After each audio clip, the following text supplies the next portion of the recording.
Why wait to see if you'll get something you like this Valentine's Day when you can go to BlueNile.com and find something you'll love? Whether you're looking to treat yourself to a little winter sparkle or show a galentine how much you appreciate them, Blue Nile offers a wide selection of high-quality designs, expert guidance, and free 30-day returns for the ultimate peace of mind. You can even design your own jewelry. Right now, save up to 50% at BlueNile.com. That's BlueNile.com.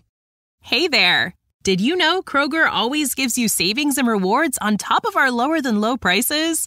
And when you download the Kroger app, you'll enjoy over $500 in savings every week with digital coupons. And don't forget fuel points to help you save up to $1 per gallon at the pump. Want to save even more? With a Boost membership, you'll get double fuel points and free delivery. So shop and save big at Kroger today. Kroger, fresh for everyone. Savings may vary by state. Restrictions apply. See site for details.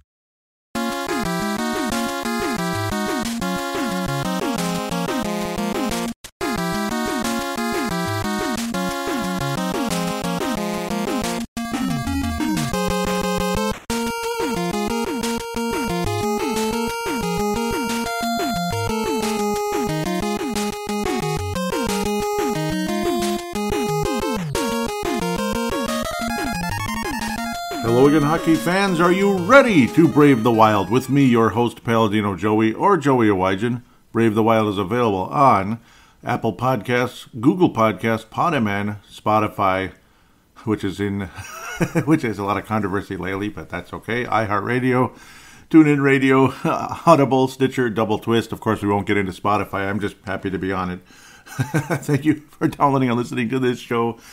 It's great to be back on board with you once again today. Notice the show is released on Wednesday this week, with a different schedule, having to go into work early certain days. So it's just an odd week, special meetings at work that I'm attending. So it's good for the resume, I guess. It's one of those type of things. So luckily able to make adjustments, this and that. And I appreciate my wife as well for that. So Minnesota Wild played one game and have 3 games coming up. The schedule's just going to start getting busy now. This time I mean it. It's like every week. It's going to start getting busy. Oh, wait, no, it's the All-Star break. No, yeah, so, and then you wait after the All-Star break, a little bit again. So just one game to review, and it wasn't much to talk about. In fact, it was like Ghostbusters 2 on the NES. Like, not the worst thing you ever saw, but it just wasn't good either. It's very underwhelming, to say the least. 2-0 in Winnipeg. They're not that good. Like, they just won. They're just 2 games above 500 with that win. Wild still above 17 with the loss. The Jets are not that good. And I don't know. Obviously, they have familiar faces, this and that. Wild have had massive success against them lately, but you knew it had to end at some point, and I guess it might as well end on this night. Kaapo Kähkönen, I thought, was easily the best player on the ice. Again, a 2-0 loss. Marcus Foligno lost his composure a bit. Obviously, he got in the fight early on. Wound up with a total of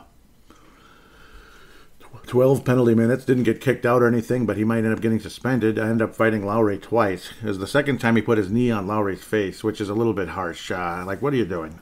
That's going a little overboard, and talk is he may get suspended for a game. We'll see. I wouldn't want a knee on my face, like even like a little person like my wife or something, much less Marcus Foligno. Knee on the face, really. And on the ice, too. That's a little bit of a crazy situation going on there. It just wouldn't end. The fight wouldn't end. He wouldn't let it go. Him being Marcus Foligno, and yikes. I don't know, man. Kaapo Kähkönen made the stops that you want a playoff-level starting goaltender to make. And that's a fact. Like, all the time, we used to say that about Devin Dubnyk years ago, and yes, I'm going to bring it up again. Those are saves you have to make. Where it's like, sure, we lost 4-2 to St. Louis or 4-1 to St. Louis or something in a game where we had like 40 shots on net, but they were all from, way up there. They weren't high danger shots. That's pretty much what today's game was. A lot of people compared it to the St. Louis Blues playoff game back when Mike Yeo was their coach, and it was game 1 where the Wild put up like 48 shots, but they were all from, way up there. So, I don't know. They were all from far away, not really good shots, and of course, easy for the goalie to see the puck coming. Those type of situations. There were a few shots close, but they weren't all that scary. I thought the scariest one was probably Jared Spurgeon, and I believe Duhaime hit the post as well at one point. He had an opportunity, on a backhand. Spurgeon, though, was one-on-one with Hellebuck, Again, special delivery from, at the time, his line mate, John Merrill, with a nice placing of the puck. Would have been a good assist. Spurgeon one-on-one with the wrister, and Hellebuyck was able to get the stop, able to raise his pad enough to knock the puck away, unfortunately. Stick side. But it is what it is. It's just that was kind of the night in a lot of ways. The Wild just kept losing battles. They kept turning the puck over. Any opportunities we'd have, next thing you know, the Jets had the puck. Again, turnovers, and the Jets outworked the Wild throughout the game. They had more energy. The Wild were just kind of like still on vacation, as some people would say in the Twitter. Of course, that's going to be a main theme of today's show, as this show again is going to keep evolving week to week because of schedules and this and that. Obviously, schedules like in the NHL now. I don't think work schedule is going to affect the show again during this season. We'll see. I don't think so. And that's good. We'll see. You never know what comes up in this world with life and this and that. So I almost wasn't even going to do it because of other things going on, but it is what it is. And this would have been a semi-okay week to do it because there haven't been many games, but there's always a lot to talk about one way or another. And generally speaking, this game definitely not a highlight of this episode. That's for damn sure. 2-0 shutout to the hands of Hellebuyck, whose goals against average was up to 3 range. But he does get a couple shutouts here and there. This was his 27th career shutout and his 3rd of the season. The Wild finally got their first shutout last game with Cam Talbot. So kind of funny. Cam Talbot getting his first shutout. Kaapo Kähkönen, who's actually been the better goalie most of the season. Certainly not at the beginning. Has a significantly better goals against average, and again, officially only giving up 1 goal in this game. It was an empty netter by Scheifele, and then the second goal, which would have been Scheifele to Stastny. Stastny had already crossed the line before the puck had crossed, and well, that's it. So it wasn't going to be a 3-0. It wasn't going to be a second empty netter. Sorry, Stastny. That's just how that goes. Cole Perfetti had a few chances in the game. Good for him, I guess. But they actually weren't counted as shots on goal because they were deflected and knocked away and such. But he would have opportunities. Again, that didn't, turn into anything. The face-off situation, holy mother of frickin' Moses. I mean, again, puck possession. I mean, it's just, you almost just have to look at the face-off line here, the face-off statistics, so to speak, to tell you the Wild didn't win the game. Ryan Hartman, 3 wins, 11 losses. Joel Eriksson, 3 wins, 14 losses. Those are your top 2 centers. Nico Sturb, 2 wins, 4 losses. I mean, just plain and simple. First grade hockey here. The Winnipeg Jets had the puck a lot more than the Wild. It's just that simple. I mean, puck possession counts in this league. And, well, that's a huge reason why the Wild lost the game. Again, losing battles, and a lot of the attempts they just weren't scary. They weren't dangerous. They were way up there, so in the high slot. So it doesn't make you feel a whole too excited at the end of the day. Just woohoo. The high slot, even way up into the flank in a lot of ways. Way up there, though, like in the high flank. There's nothing that special. They were on net and stuff, but not enough of them were on net. That was another problem. Hellebuyck just did not face a whole lot. 27 total shots. Again, Kaapo Kähkönen's made a lot of saves that were, the kind of saves that you need for a goaltender in the postseason. Stopping Scheifele on a breakaway attempt. I mean, Scheifele had a great game, to be quite fair. He truly did. And again, multiple stops along the way that kept the Wild in the game all the way up to the bitter end before Kaapo Kähkönen came out. Again, Kaapo Kähkönen, I think is a better way to say it. But the Wild with the extra attacker, it's like, here we go. We are invincible with the extra attacker. And then, of course, and then this time it just flat out wasn't our night. When you didn't see the extra attacker situation turn into something, the Wild were hardly able to muster anything.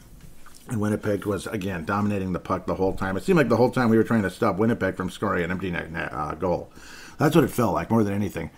5 players out playing 6. It's just like, come on, man. Along with, Winnipeg being shorthanded on their goal in the game. Again, who scored it? Who scored the goal? Scheifele. Yeah, Scheifele. He only has 11 goals. It felt like he must have like 40 or something. He had an amazing night. Nate Schmidt actually was the guy that scored the empty netter. I apologize. I'm getting him mixed up with Scheifele because there was Scheifele nonstop here.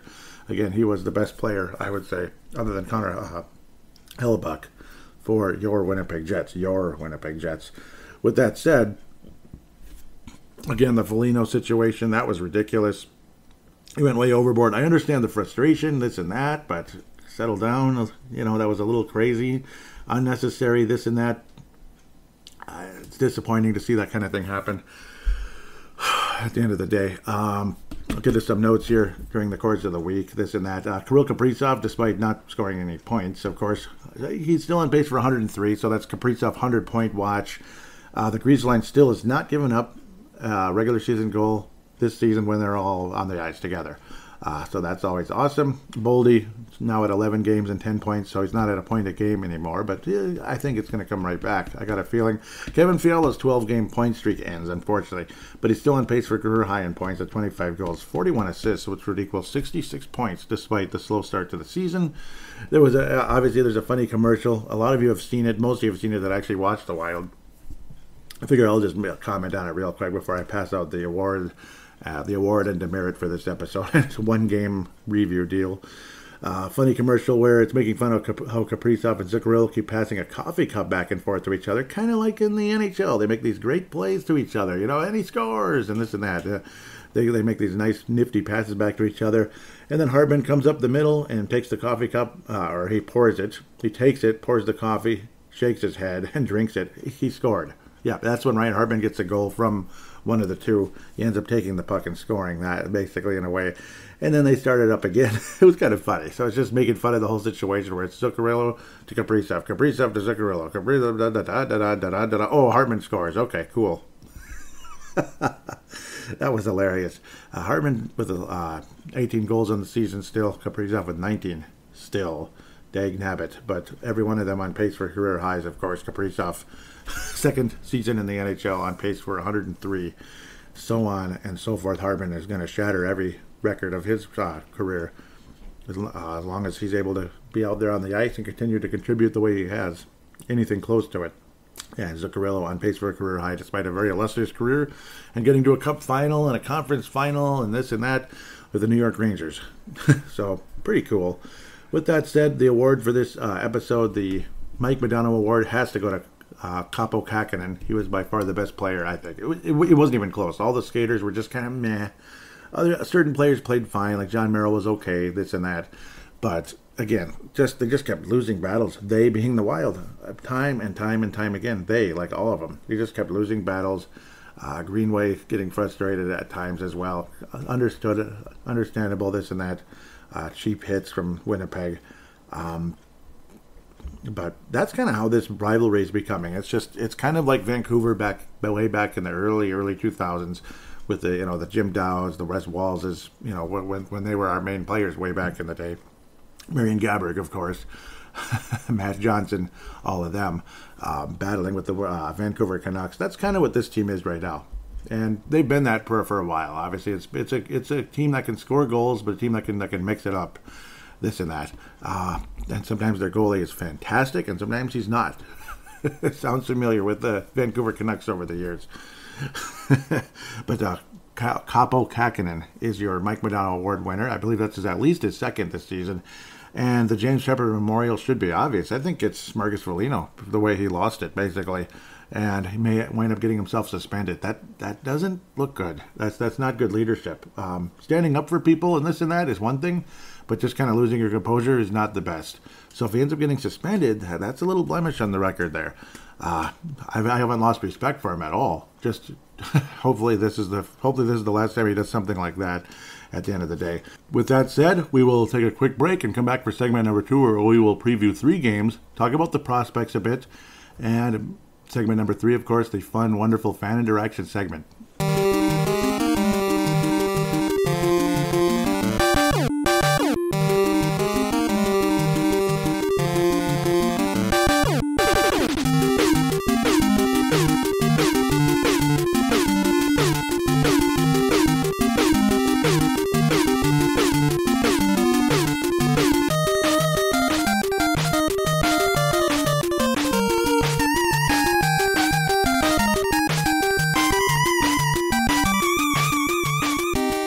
And we are back here on Brave the Wild segment number 2. Time to look at the upcoming games. We will be playing the Carolina Hurricanes, so another extended break here. 3 days off.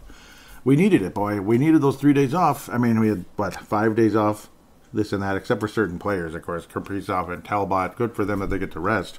And Talbot didn't play yesterday either, and well, it wasn't Kakinen's fault, let me tell you.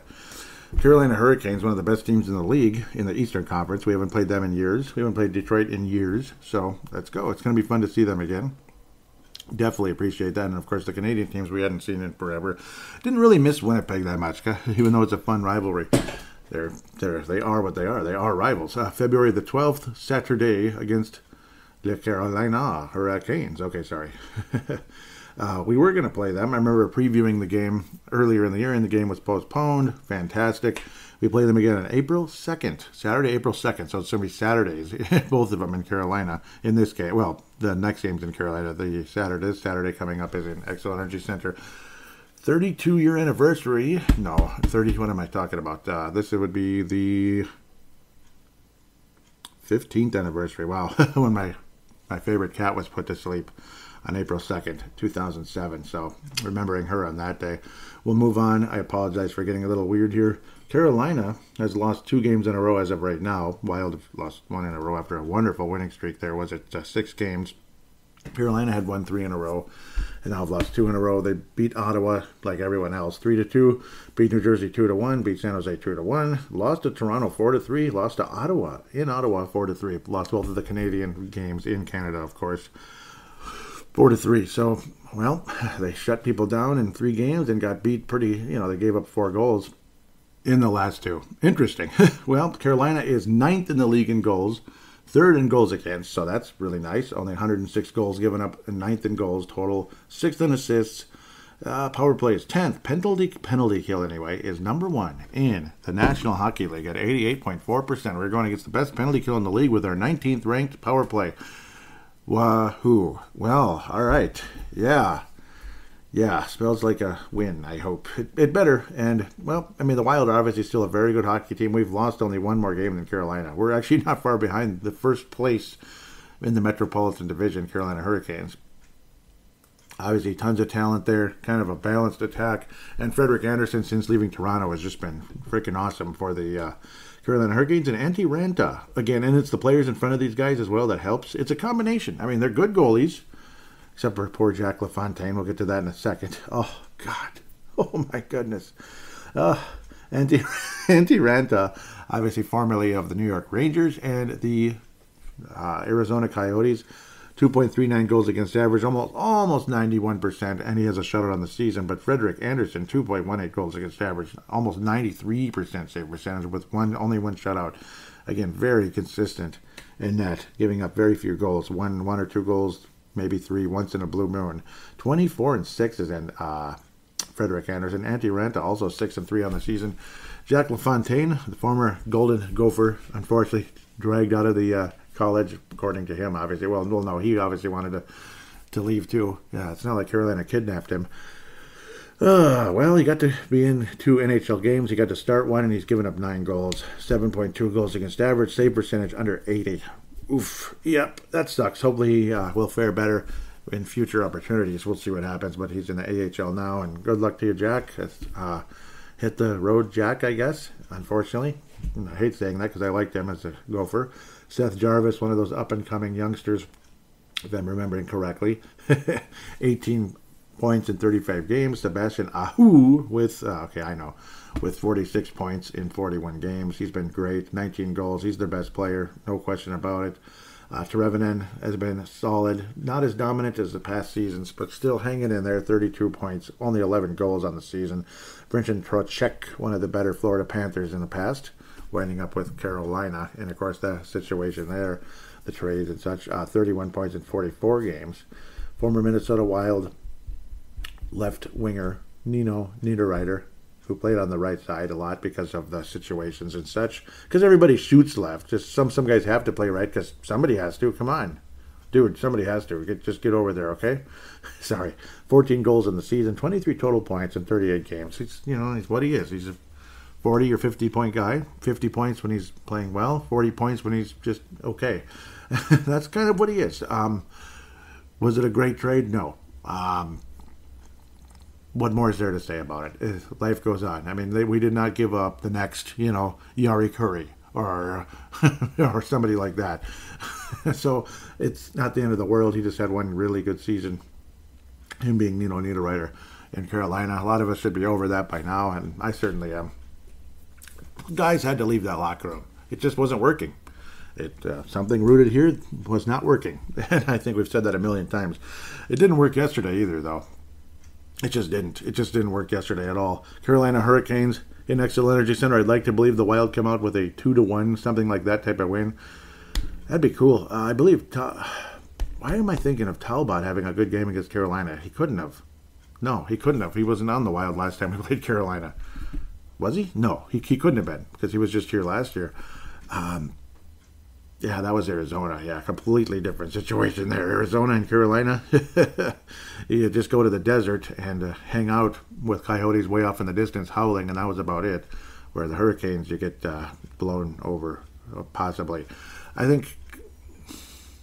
hope this doesn't turn into some kind of a negative situation here. I really hope not. I'd like to believe the Wild can kind of get things heading in a better direction very quickly. It was just one crappy little game. It's not against the law to lose 2 games in a row either. I don't like the way this team has fared against Carolina in the past. I got a crappy feeling. 3-2 loss to the Carolina Hurricanes. Got a crappy feeling. I'm sorry. Hopefully I'm wrong, and I've been wrong before. 3-2 loss to Carolina. Most likely guy to score in the game is going to be Kevin Fiala against the Hurricanes, but a 3-2 loss to the Hurricanes. I think I made my point enough. If humanly possible. Then we get to play the Detroit Red Wings. It's been eons. It's been forever. See, there's good news coming up. Don't worry. And Detroit has improved, but I love the Wild's chances against this club. Dylan Larkin, it would be like a dream come true if he was center for the Minnesota Wild.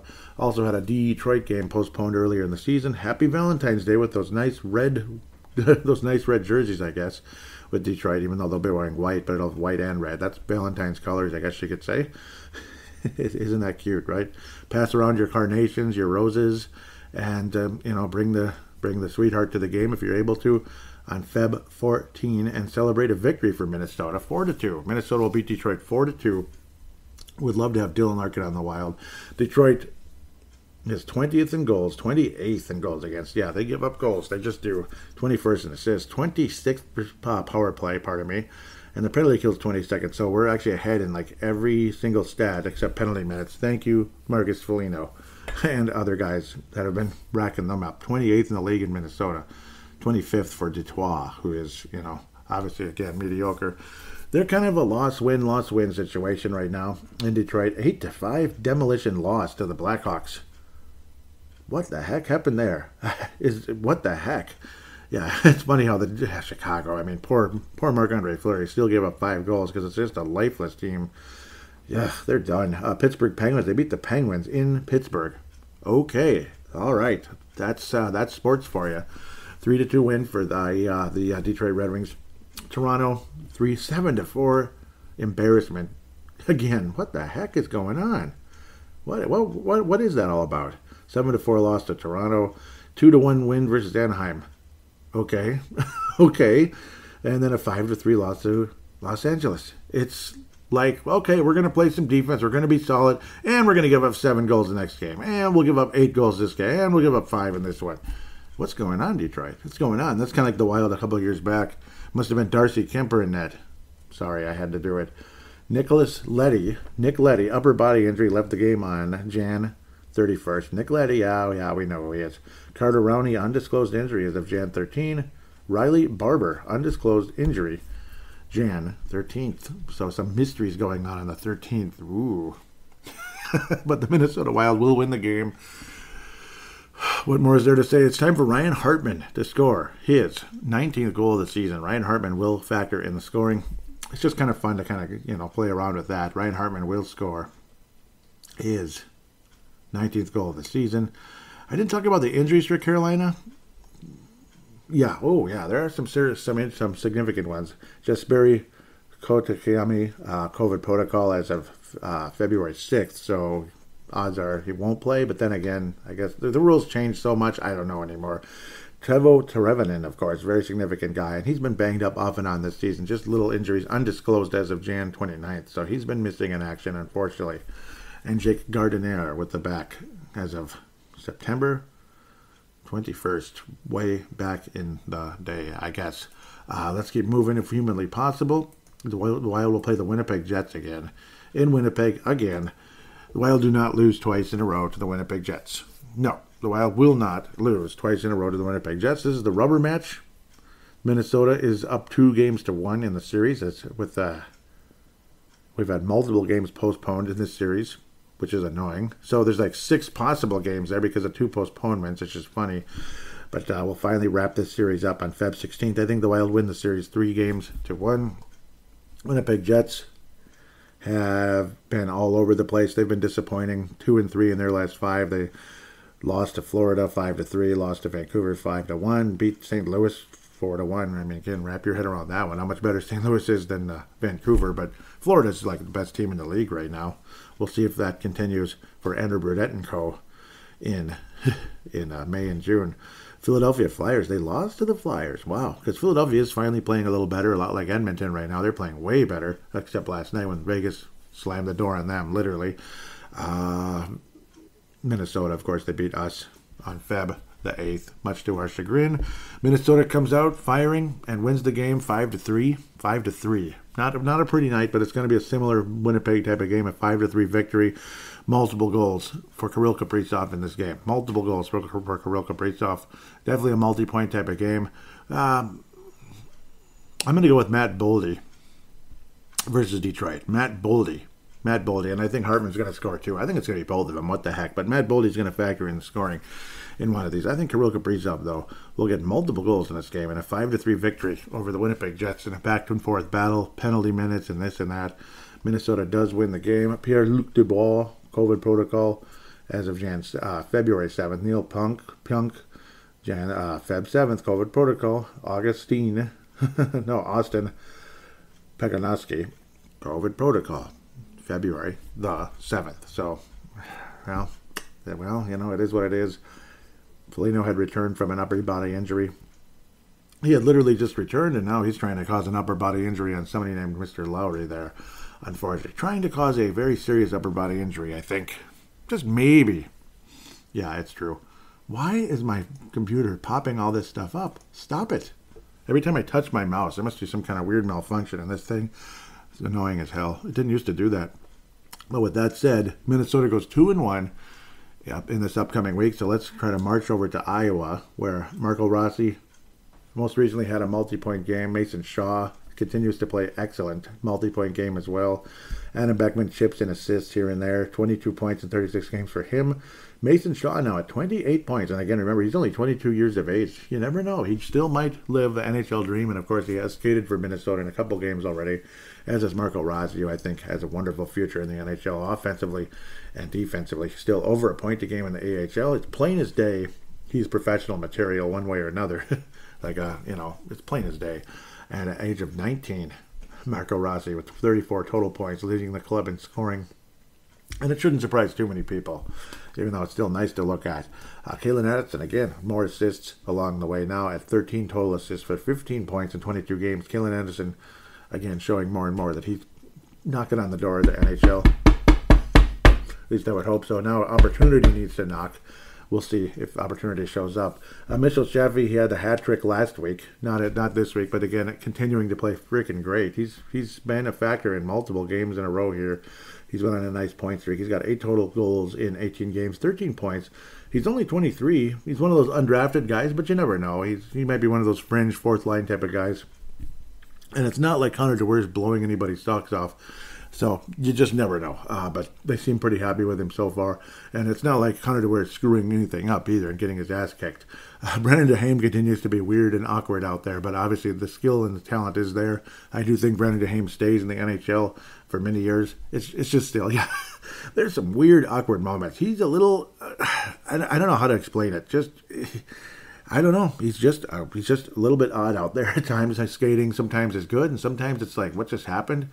I don't know what to make of Connor DeWeer at times, but I'm still a fan, believe it or not. Yes.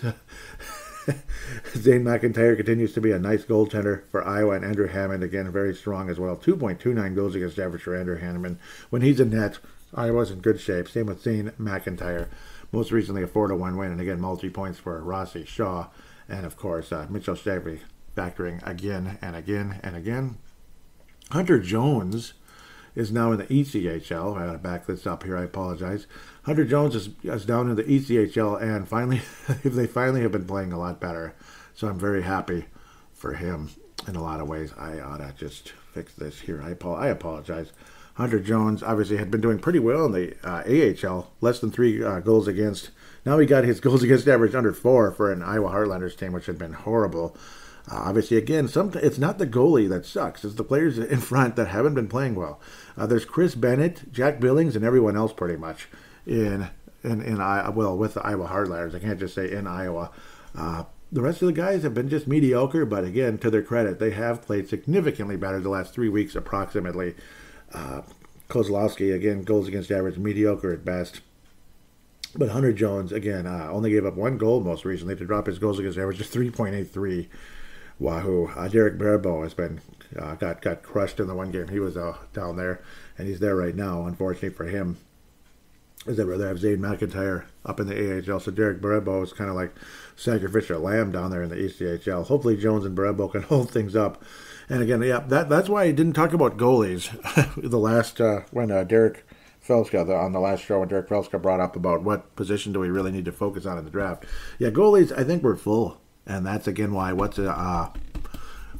that's why my favorite guy Lindbergh took off last year. He's like, forget it. You just took Jesper. So I mean Jesper Wallstedt. So it's kind of is what it is. I give up. I'm gonna go somewhere else. Let me go as a free agent. Thank you very much. Blah blah blah, blah blah blah blah. And he's been factoring okay in the Pittsburgh organization thus far. Him being Philip Lindbergh, of course. Because Hunter Jones was taken relatively high. I mean, we want to believe there's something there. Capo Kakkonen looks like a starter. Jesper Wallstedt has star potential. Those are the 2 guys I think that'll be a net for Minnesota long term, unless we trade Kakkonen. I'm in no rush to do that. And of course, Cam Talbot is the here and now. Maybe he'll be the guy holding up the Stanley Cup in June. He may be with Capo Kakkonen. Capo, I forgot. Yeah, Kakkonen's pronounced correctly. Capo, it seems like it goes all over the place. Don't be surprised if the Wild make a trade here in the next few weeks with one of these prospects, but we'll see. Again, we're not going to give up the farm, but somebody's probably going to get traded. Don't be surprised if Hunter Jones actually gets included in one of the trades. I wouldn't be surprised. I bet he's frustrated as all get out right now, and I'm sure there's people out there that are like, yeah, there's something there, and I would hope Guerin won't just give him away either at the same time. Jack McBain has been in the Olympics now. Good luck to him. Stuck at the 24 because he's busy. Big Jack McBain, tall guy, of course. Alexander Hovanov is what he is. Had 9 games with 3 points in the AHL. He had 6 points in the ECHL in 8 games. Hovanov kind of been back and forth with the 2 Iowa clubs. Unfortunately for him. Connor DeWer, who is a prospect, of course, 4 points in 14 games so far. So at least he's factored in some of the scoring in Minnesota. He's not completely invisible. Obviously, Connor DeWer, Everett Silvertips. We've had a few guys come from there in the past, if I remember correctly.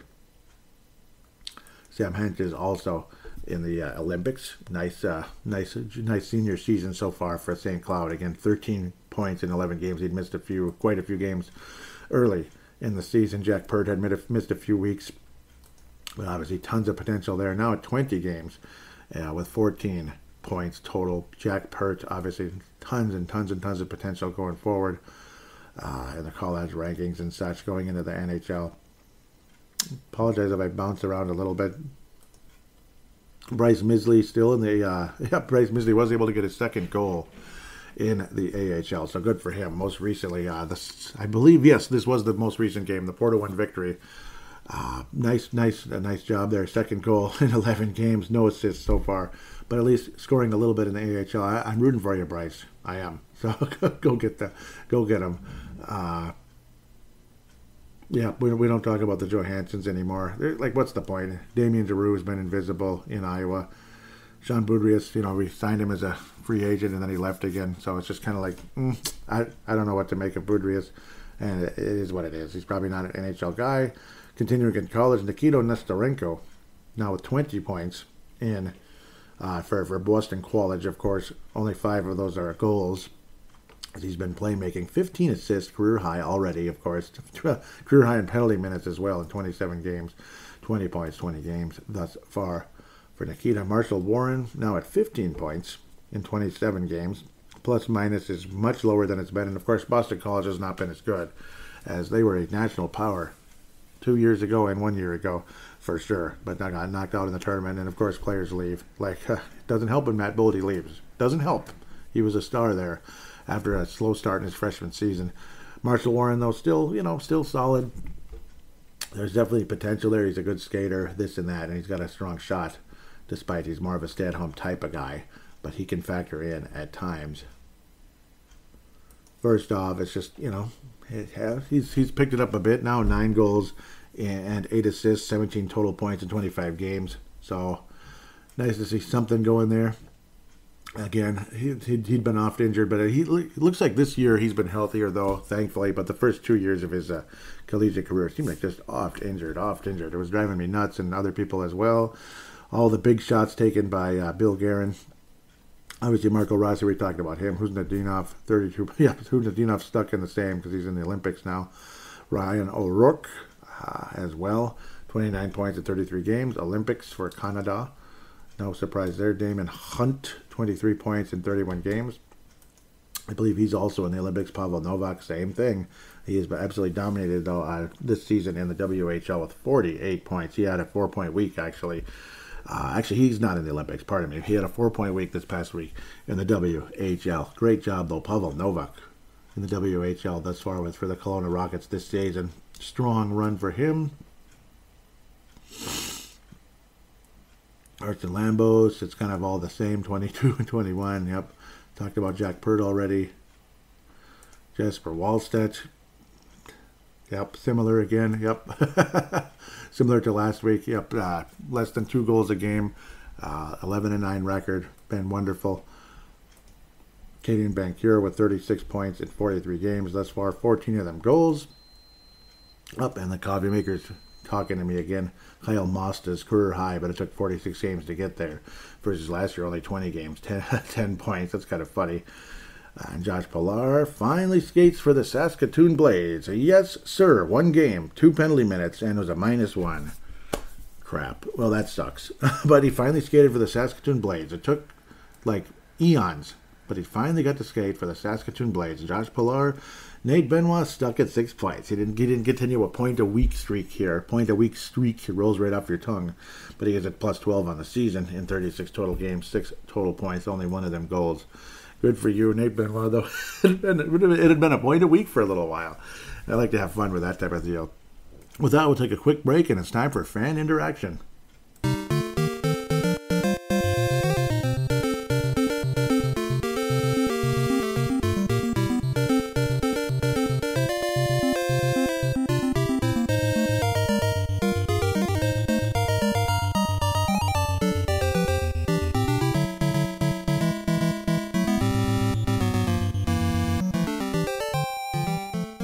And we are back here on Brave the Wild, segment number 3, fan interaction segment. Time to get to that Twitter account, at Brave the Wild. At Brave the Wild. Let's get to the Vig It application super quick here. VIGIT, it's 2 separate words. Android and Apple devices, of course. It is basically fantasy betting. It's an application, like I just said, or app. Because I keep saying application, people are like, what's that? It's the same thing as an app. It's just actually saying the word. Yeah. Anyhow, social media for sports bettors. You can post about your picks, see what others are saying about games. Vig It Betting League is a month-long betting competition to see who the best sports bettor is over the course of a month. Free-to-play sportsbook, bet free coins, win real prizes. Betting stats. There's great information available on the Vig It Lifeline movement where the public is betting. Again, this is not real money wagering, but to put me as a referral, Paladinolive is one word, and that will be in the show description. It will help the show. So thank you for that in advance if you will be doing that. Seeing some weird thing trend on Twitter. I'm not even touching it. Just seriously. The other thing, crypto.com. Let's trade some cryptocurrencies. They've been moving up lately. It's been nice. Shiba. That one's been pretty profitable lately. Shiba, SHIB. That's the symbol, as they call it. Just like a stock. like BSX versus Boston Scientific on the stock market. But yeah, crypto.com. It's an application or app. I keep saying application, app. It's an app since I'm not cool enough, right? I'm not cool enough to, abbreviate everything. Apple and Android, this and that. There is a link in the show description. All you have to do is click on that. It'll show that I referred you. You sign up and rock and roll. So that'd be great. Again, it's in the podcast feed in the show description. The show description in the podcast feed anyway would be nice. And yeah, jump on board and let's trade some SHIB, S-H-I-B or Shiba. It's been trending upward. Bitcoin's trending up. Dogecoin's trending up. It can go on forever. Dogelong's all over the place. That one's interesting. I guess that one's a good one to just kind of trade back and forth. Down, up, down, that kind of nonsense, which can be quite profitable as well in the stock market or in cryptocurrency. It's similar. Why does this do this? I just moved the thing. I swear it's broken. I swear it is. It's making me mad. Okay, I don't even want to be in that section. Hashtag BTWMN. Hashtag BTWMN is where you want to be. And of course, all I have to do is click the latest button to get things in numerical order, chronological order, and the mouse is doing it again. Yeah, it's the mouse. It's not the computer. I think the little wheel's damaged because every time I touch it, it acts like I pressed on it. And, stupid. Let's see if I can get some of this. So we got to go down a little bit here, which is totally fine. That means there's a good number of questions. Here we are. Derek Felska says, do you have a question on your mind as the team rolls out of the NHL All-Star break? Ask Brave the Wild Tiger questions, hashtag BTWMN, and ask as many questions as you wish. And yes, please do. Thank you, those of you that did. Thank you very much. And a number of you retweeted. Thank you. Again, thank you always, Derek, for putting that out there. It's so nice. Derek says, with the Philadelphia Flyers in tire fire mode again, right? Yep. How much longer do you think GM Chuck Fletcher and head coach Mike Yeo will still be employed with the club? Probably the way things are heading. Months. Yeah, not years, months, unfortunately. Probably at the end of the year, I would not be surprised because this is Philadelphia. They made a mistake. They bleeped up and I didn't even click like on that. Sorry about that. They bleeped up. Ron Hextall had things going in the right direction. It just wasn't pretty today. But it was like pretty the next day. And, oh, look at Chuck Fletcher. No, don't look at Chuck Fletcher. It was Ron Hextall. It was Ron Hextall, believe me. Here we go. Yep, and it really was. Ron Hextall did a good job, and it changed everything when Chuck Fletcher went there. Chuck Fletcher at Philadelphia just doesn't sound like a match, does it? Kind of like Jim Harbaugh in Minnesota, I guess, because here we're just like too sensitive about every little thing, and Jim Harbaugh isn't. Let's move on. Hopefully Kevin O'Connell works out nicely. Purple Mafia, Minnesota Vikings podcast. See what I did there? Huh? Okay. I'll shut up about that. Castlevania 2, Simon's Quest. Yes, you can just tell I'm smiling, can't you? 1988, baby. My favorite year of my whole life. Hopefully there's better years coming, but I can't imagine. Yeah, 1988 it holds a special place in my heart forever. It was just a wonderful year all around. Castlevania 2, Simon's Quest was an underappreciated NES game in its day for its music, yes, and open world concept. Which current or past Minnesota Wild player do you think was also underappreciated and people learn just how special they are? Well, there are a few I could name, and I'm going way back to the beginning. And yes, Castlevania 2, yeah, the music and the graphics were awesome. The gameplay was a little, like side-scrolling. Obviously, there's Castlevania games were all the good Castlevania games, pardon me, were platforms. Once it got to 3D, I think they ruined it, but that's just me. And then they got a little weird with the story, too, just a little. But when they left things simple and to the point, it was better back in the day. And that's kind of how I feel about almost everything in this world, rather than overcomplicating everything. Somebody who I thought was simple and to the point, but just did a damn good job, and is still with the Minnesota Wild organization, as they call it in Canada. Organization, or Canadian people would. Brad Bombardier, I thought, was underappreciated. The only problem with him was he couldn't stay frickin' healthy. But when he was healthy, his hockey IQ was so awesome. I absolutely loved Brad Bombardier. I wish I could have the whole roster in front of me over the years. Otherwise, there's draft picks, but there have been players that have been signed. I mean, Jim Dowd, father of Nick Dowd. Obviously, Jim Dowd was so valuable at times. Wes Walls had his value, but people are probably So there's a lot of people that are tired of him because they just don't like the whole Minnesota Wild broadcasting crew on TV. Trying to think of others that were actually underappreciated. Some people might say Koivu, others would say he's much overappreciated. Let's just say me and Derek maybe think he's a tiny bit overappreciated. But yeah, sorry, I don't want to piss any. I don't want to start any type of argument here with anyone. Maybe I did. Certainly not Matt Foy. I'm strongly leaning towards Brad Bombardier. I really loved what he brought, and I wish he got to stay longer. This and that. When he was healthy, the Minnesota Wild played so much better. And hey, it's back in the day, just like Castlevania 2. Brad Bombardier was in the first 3 years. And when he was healthy during that great season of 2002, 2003, that is, when he was healthy, the Wild looked like they could win a Stanley Cup. And that might sound like, really, Joey, Brad Bombardier helping the Wild win a cup? Well, every piece counts. And Brad Bombardier was a piece to that team. And he brought a lot of value to the Minnesota Wild when he was healthy. So that's the name I have always come up with of people that may have been a bit underappreciated.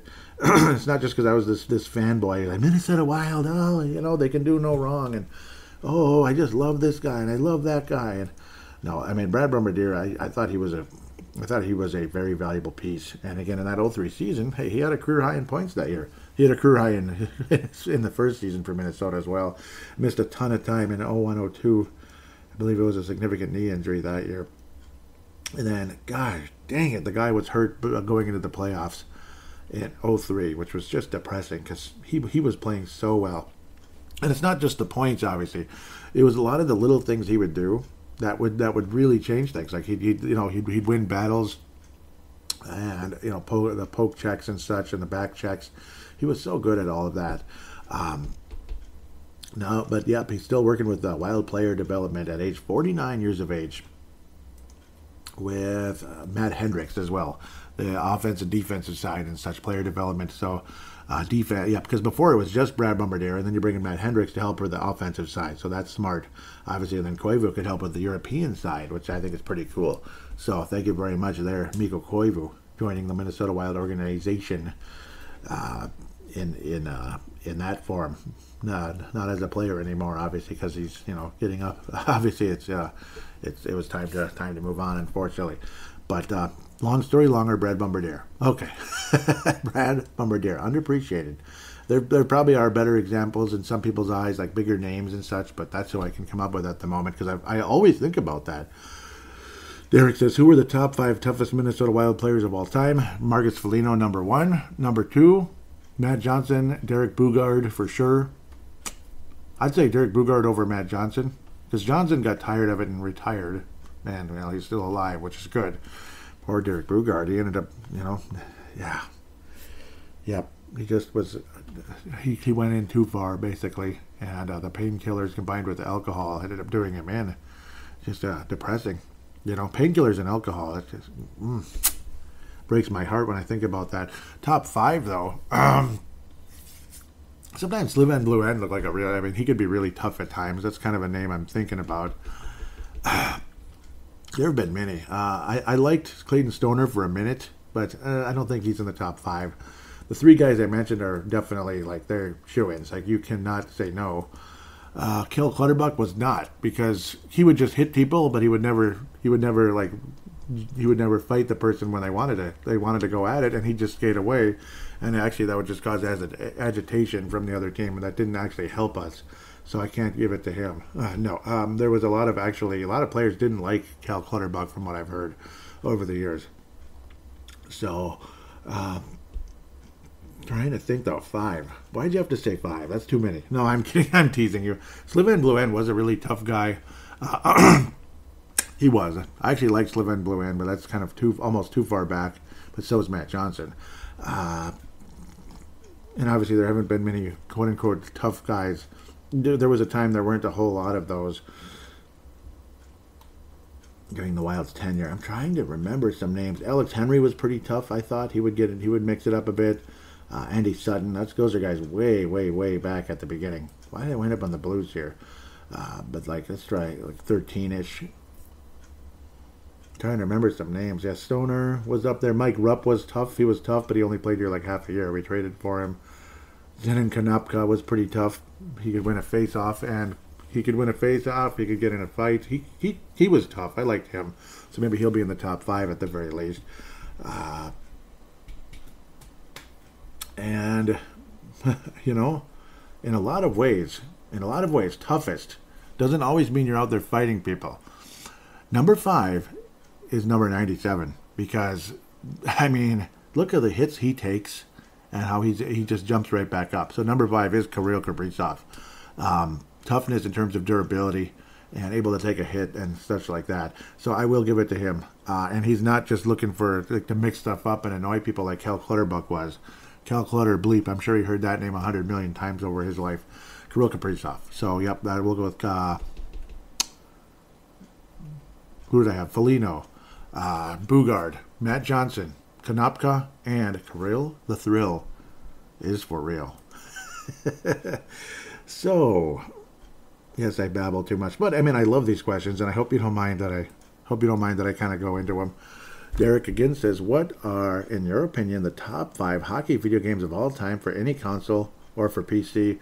What are the top 5 RPGs of all time for any console or PC? Whoa. Well, all right. Top 5 all time. It might be kind of RPGs all the way, but for RPGs, see, I might end up kind of like milking them together here, which I'm not trying to. But RPGs are in my top category, but I'm going to try to have. It's a top 5 hockey consoles. Oh boy, that might be tough. NHL 95 is number 1 for sure on the Super Nintendo. Blades of Steel is in the list. I don't know if it's top 5. I don't know if it's Blades of Steel's on the list for sure. I'm sorry. Good thing you said hockey video games. I'm like, whoops. So NHL 95 number 1 in my opinion. Blades of Steel is on the list. Maybe 4, 5, 3. It doesn't really matter. I'll just put them in kind of together. I really like the hockey game on that still had the North Stars for the Sega Genesis. It's actually really good. I think was it NHL 92? Was that what it's called? Or NHL PA 92 for the Sega Genesis? It still had the North Stars on it, and I thought that was really cool.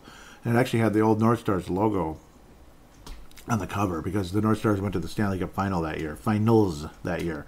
So that's the third one. Ice hockey is an absolute classic. You might think that's crazy, but yeah, and I put the main song when they're out playing basically on every episode. It's just such a classic. And I'm an old schooler, so I'm going to go with that. And I have to go with it. I'm sorry. People might be just rolling their eyes right now, but I'm an old schooler, and I like the old school players too, because you have all of them, the Gretzky's, Lemieux, Theo Fleury. Shout out to Theo Fleury. Let's just leave that where that is.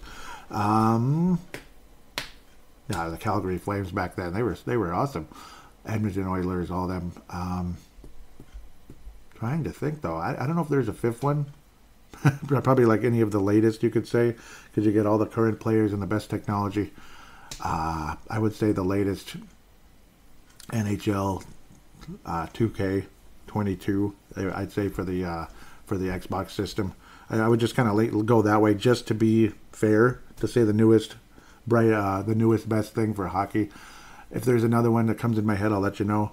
RPGs, top 5 all time. I don't know if I can list them in order. I'll just kind of list the 5 best, if I can do that humanly possible.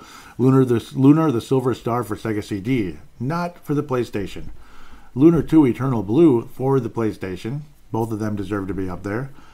Both Lunars, yep. For the PlayStation version's better in that case, because it's the same game with a little bit better, it's got more voices. The music quality is improved and blah, and it's the same music. Where for the PlayStation version of Lunar the Silver Star Complete, so to speak, they flipped it up. They completely messed it up. It was so ridiculous. They changed the entire music. They altered the storyline so much that they bleeped it up. They bleeped up the gameplay. So obviously the Sega CD version is a million times better.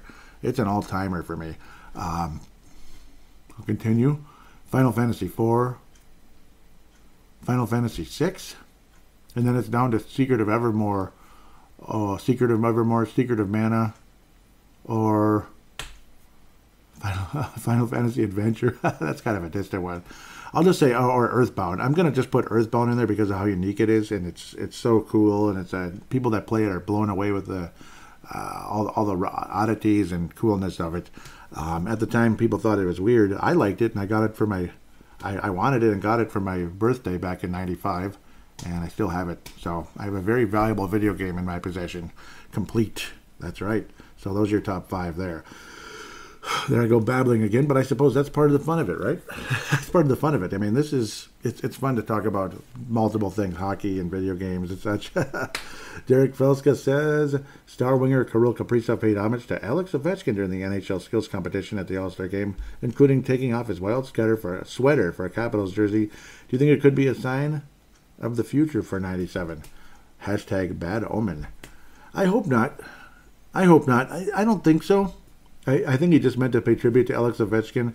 I hope not. I mean, you never know. I mean, like my paranoid side was like, oh, sure. His parents came to the game in the New York Rangers building. Oh, sure. Trying to do an Antemi Panarin, are we?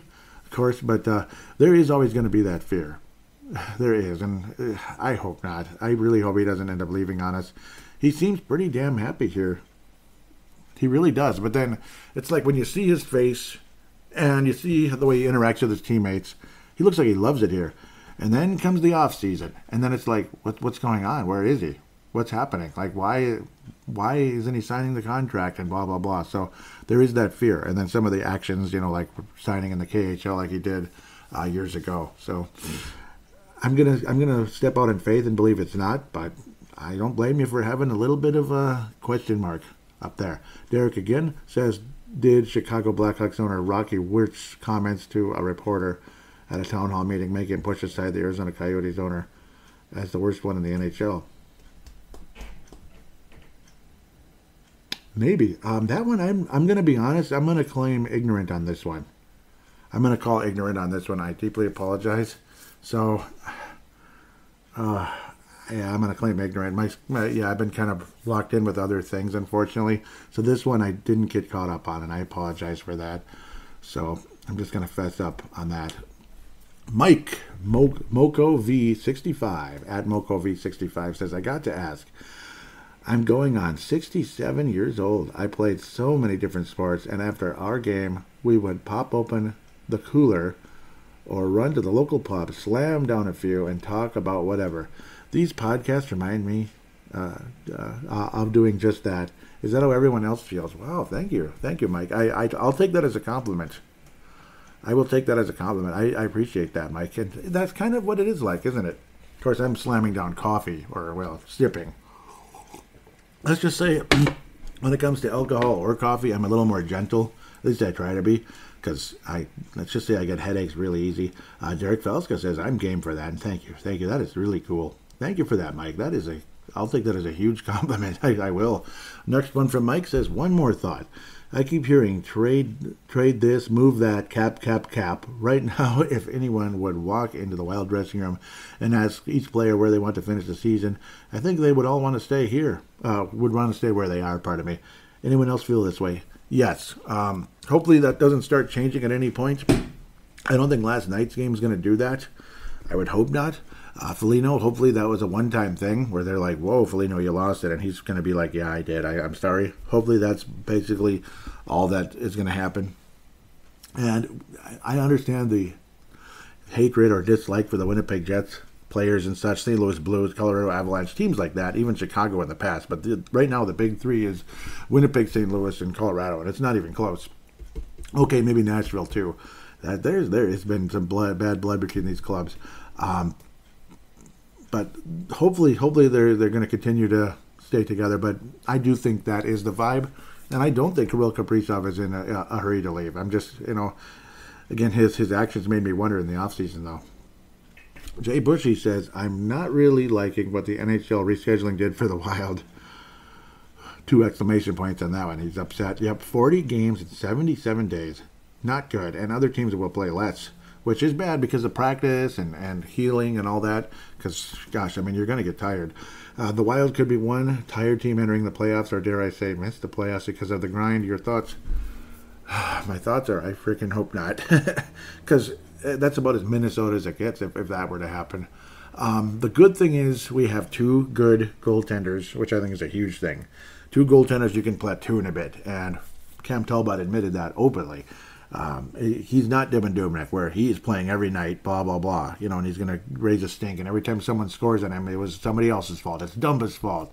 It was, it would have been nice to have a little more protection, It would have been nice if we didn't turn the puck over. That's Devin Dubnyk. He'd always have some snide remark and post-game thoughts, and God only knows what kind of stuff he'd say in the locker room afterwards.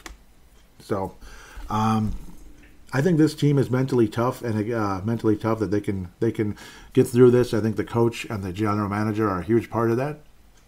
I also do believe that the goaltender situation, like I just said, is a huge factor for the Wild's hopes going forward. It's not helpful at all.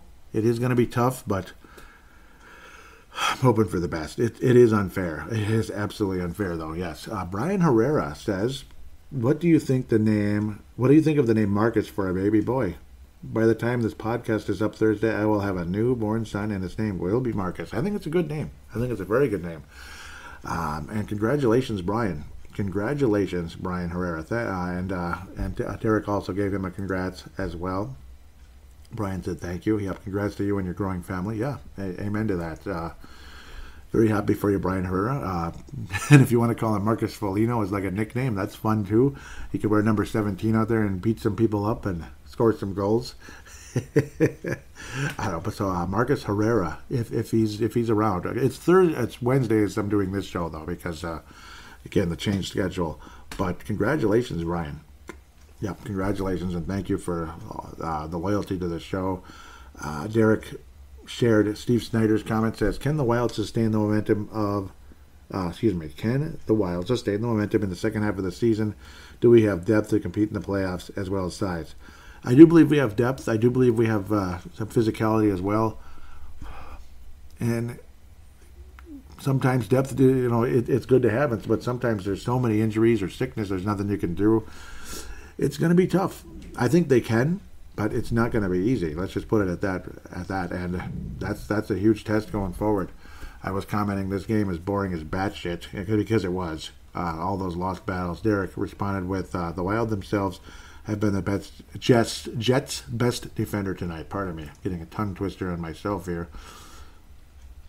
Two more here from Derek, which is always great.